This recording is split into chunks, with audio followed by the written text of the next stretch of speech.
Sony must be rubbing their hands in glee, for as we come up to the 1-year anniversary of the Sony PlayStation 4, it's revealed that it has been quite literally bought by a lot of people. In fact, the PlayStation 4 has become the fastest selling games console of all time, with British sales of more than 1 million in the last 11 months alone. Not only that, but the PlayStation 4 is actually outselling its closest rival, the Xbox One, at a rather embarrassing 3-to-1 sales rate. Meanwhile, the Wii U sits in a darkened corner, wondering where on earth it all went wrong. And the funny thing is, it all could have been so much different for Nintendo. Back in the mid-90s, Sony wanted to develop a CD-ROM for Super Nintendo in the same way that Sega had done the Mega CD for their Mega Drive system. However, Nintendo then backed out of the deal with Sony and went with Philips instead. This turned out to be the biggest mistake that Nintendo ever made. Sony were fuming that the Big N had changed their mind, and so decided to go into business themselves with their CD-ROM, entitled at the time as the PlayStation. The rest, as they say, is history.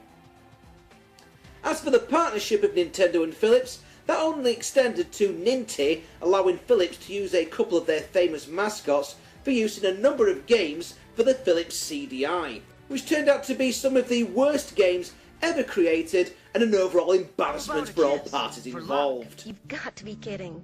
When Sony unleashed the PlayStation upon the world, not only did it step all over both Sega and Nintendo, something that Panasonic, Commodore, Atari and many others had tried and failed to do for many years, it also quickly became the biggest selling games console of all time, selling over 100 million units during its lifetime, a feat that wouldn't be matched until the PS2 came out years later. Not only that, but PlayStation elevated video games from being just something seen as a nerdy hobby, but into the same cultural relevance as the likes of music, movies and literature. It has to be said, PlayStation did a heck of a lot for the image of the video games industry. With that said, it's time to look back over some of the very best games that the original PlayStation had to offer. But with so many great titles, I've had to lay down a couple of ground rules. First, only one game per franchise must be used. And second, no compilations must be included either. So don't be expecting Namco Museum to be inducted.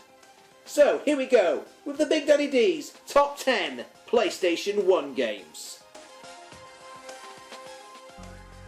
Number 10. Crash Bandicoot 3 Warped. Crash Bandicoot was probably the closest thing that the PlayStation had to having a platform character mascot. But developers Naughty Dog decided that their mutated marsupial wasn't going to take the Mario or Sonic route where you were searching around looking for items or trying to solve puzzles. Oh dear me, no. Instead, Naughty Dog gave us some straightforward, pure platforming bliss in 3D. Crash 3 represents the absolute pinnacle of the series. It didn't stray too far from the already established formula, but now Crash and Coco will run around levels set around different periods of history. And although the time travel concept might have usually been used as an idea when the franchise was officially ready to jump the shark, Crash 3 showed that this idea could be used to add a little more variety, not to mention motorbike levels as well as adding a lot more polish into the mix. Although the first two games were both excellent, the third one was definitely the charm. Number 9. Syphon Filter. Shortly after the success of Metal Gear Solid, and believe me, we'll get onto that one later on, another action-adventure with an emphasis on stealth arrived on the scene, and it did very bloody well for itself, thank you very much. Syphon Filter perhaps had less of a storyline than Metal Gear Solid, but fans of the game would argue that it had far more action. Gabe Logan had a solid set of gadgets and weapons to play around with the sniper rifle being particularly satisfying. The game provided hours upon hours of sheer combat action, and despite the fact that its sequel had a 2-player option, we're still going with the first game as that was much more of a challenge. Number 8. Non-stop web-slinging, wall-crawling action. Spider-Man. At the time of its release, this was the best video game adaptation of Spider-Man. Do you know what? it still holds up pretty bloody well today, and it's a far better title than some of these recent games involving the wall crawler. This game had everything.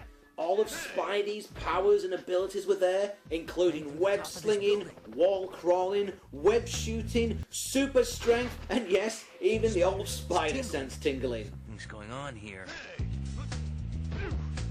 The 3D engine was very good, and there was a lot of variety in the levels, and an interesting story to make you want to keep playing.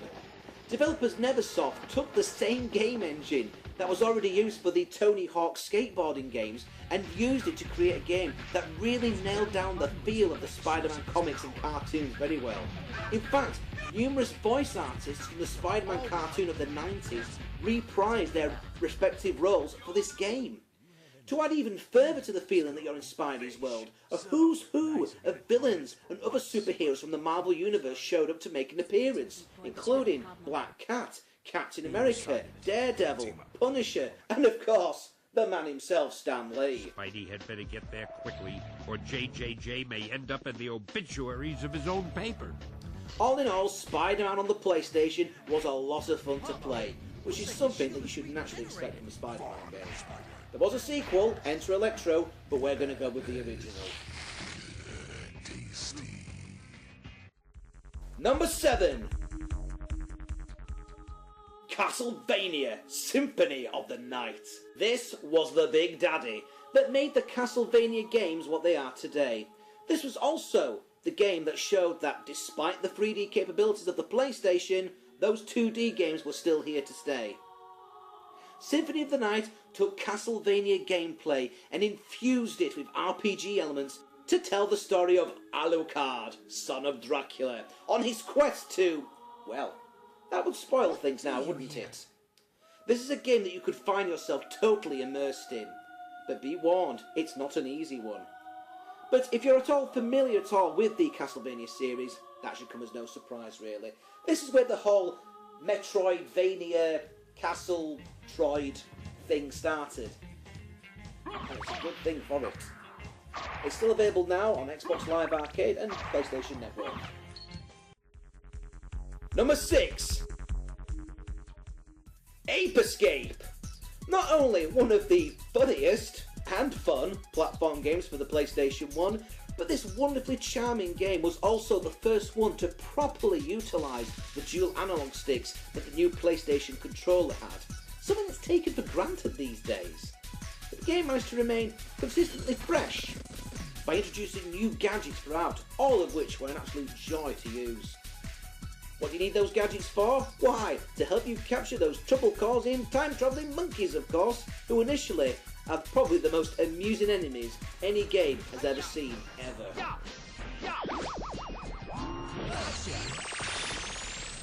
Yes! Number 5. Gran Turismo 2. With the first Gran Turismo game, Sony had created one of the smoothest, most realistic racing games of all time. But when its sequel came along, it managed to completely one-up its predecessor and raise the bar laid down by the first game to even greater heights than before. With over 500 cars to buy, modify and drive around in, as well as plenty of championships and licenses to try and win, this was a game that kept you busy for a long, long time. The best racing game on the PlayStation 1, bar none. Sorry, Ridge Racer. Number 4. Tekken 3. This was a hard choice considering how good Tekken 2 and Soul Blade were. But in the end, the best fighting game on the PlayStation 1 was Tekken 3, and it's still considered to be one of the best Tekken games in the series even to this day. The culmination of the Tekken series on the PSOne, this game improved on the previous installments in several key areas. The most important addition is movement in full 3D. Whilst 3D fighters had previously been limited to a 2D axis, now you can actually sidestep into the screen to dodge your enemy's attacks. This is now standard in fighting games, but at the time it was something completely new and massively increased the possibilities of any match, taking the game to a whole new level of competition. The game had loads of fighters to choose from, all with different fighting styles and abilities to master. Or you could just play as Eddie Gordo and utilise his cheap-ass cap-away and button-bashing techniques. What a twat! Number 3. Final Fantasy VII. Some would argue that Final Fantasy VIII or Final Fantasy IX is better, but they would be wrong. Whilst 8 and 9 both brought more depth and gravitas to the story, it also lost a lot of its charm. Final Fantasy VII also had pure shock on its side. It was the first game in the series in 3D. It was the first game in the series that made the jump from Nintendo to PlayStation. It was a massive middle finger from Sony to Nintendo saying, hey, you know that popular RPG series that you've had going on your Super Nintendo for the last few years? Haha, we've got it now. Not only that, this was a game that showed you what the next generation was going to be like. This was how you did next generation, and this is how you did it in style. Final Fantasy VII was the greatest innovator among Square's PlayStation RPGs, and the one with the most memorable set of characters, with amazing pre-rendered cutscenes and a thrilling opening cinematic that leads straight into the game itself without a single load screen. This was a game that was truly a feast for the eyes. The story was rich, if somewhat overcomplicated, and was unafraid to take the series into truly dark territory on occasions. I mean, who could ever forget this moment?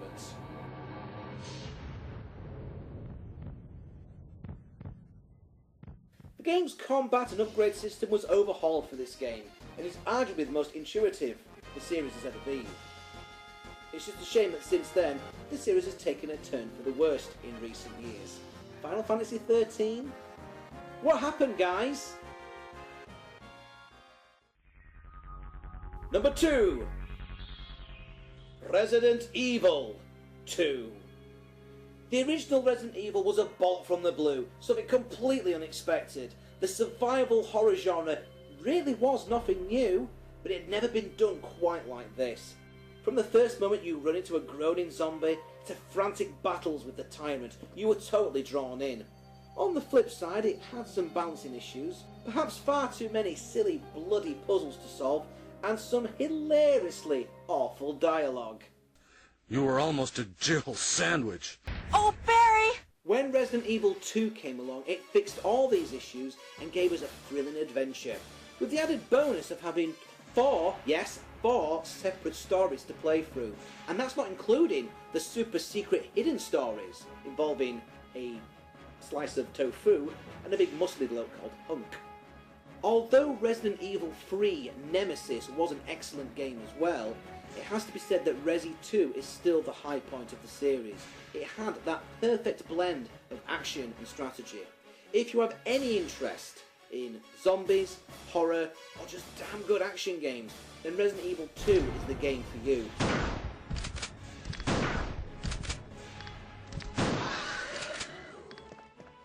Before we go into the recap, let's have a couple of honourable mentions.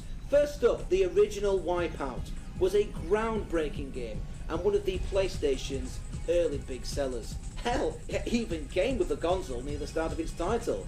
It also helped to establish PlayStation into modern culture, what with its use of designer logos and techno music. Also worthy of an honourable mention is the original Tomb Raider, the game that introduced the world to the effeminate charms of one Lara Croft. The game was hugely popular and would lead on to many other Tomb Raider games for years to come.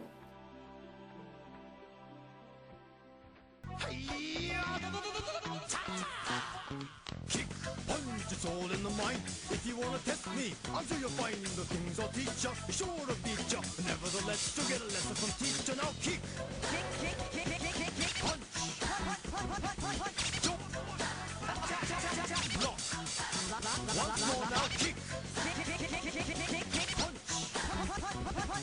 jump, and block. Don't get cocky, it's gonna get rocky. We're gonna move down to the next. Before we reveal the number 1 game, let's have a quick recap and play some Top of the Pops music in the background. At number 10, Crash Bandicoot 3 Warped. At number 9, Syphon Filter. At number 8, Spider-Man. At number 7, Castlevania, Symphony of the Night. At number 6, Ape Escape. At number 5, Gran Turismo 2. At number 4, Tekken 3. At number 3, Final Fantasy VII. And at number 2, Resident Evil 2. Number 1, Metal Gear Solid. So finally, we come to what is, in my opinion, the very best game on the PlayStation 1. Straight from the excellent opening scene, Metal Gear Solid simply oozed quality, and when it came to the gameplay itself, it did not disappoint in the slightest, containing all the action, set pieces, and inventive levels you could possibly hope for. And with an emphasis on taking a stealthy approach, as opposed to going in with all guns blazing, this was something that was really fresh at the time. Something that some of the more recent Metal Gear Solid games seem to be forgetting the whole point of. The whole thing about this series was an emphasis on stealth and sneaking about. Metal Gear Solid had a great storyline to rival anything from Hollywood, with many twists and turns. It innovated with the way that you interacted with games, including a clue that was actually written on the game box itself. Take that, pirates! And let's not forget the boss battle with Psycho Mantis, a psychic character that would mess with your TV and could only be defeated by using the second joypad port so he couldn't read your mind. Absolute genius. One of the most memorable video game experiences in history. It's also the last time that the series made any real sense, before the plot went completely batshit crazy, had 2-hour-long unskippable cutscenes, and Solid Snake was replaced with one of the most hated characters in video game history. But the fact of the matter is that Metal Gear Solid is, and always will be, the best game on the PlayStation. And that's it for the Big Daddy D's Top 10 PlayStation 1 games. What did you think of our list? Are there any games that you disagree with? Are there any games that you think should have been in the list? Leave your suggestions in the comments box below. And at some point we will probably get around to doing a top 10 PlayStation 2 games as well. But until next time, I'm the Big Daddy D, and we're signing out for another episode of the Big Daddy D Reviews. Goodbye! You lose, big guy.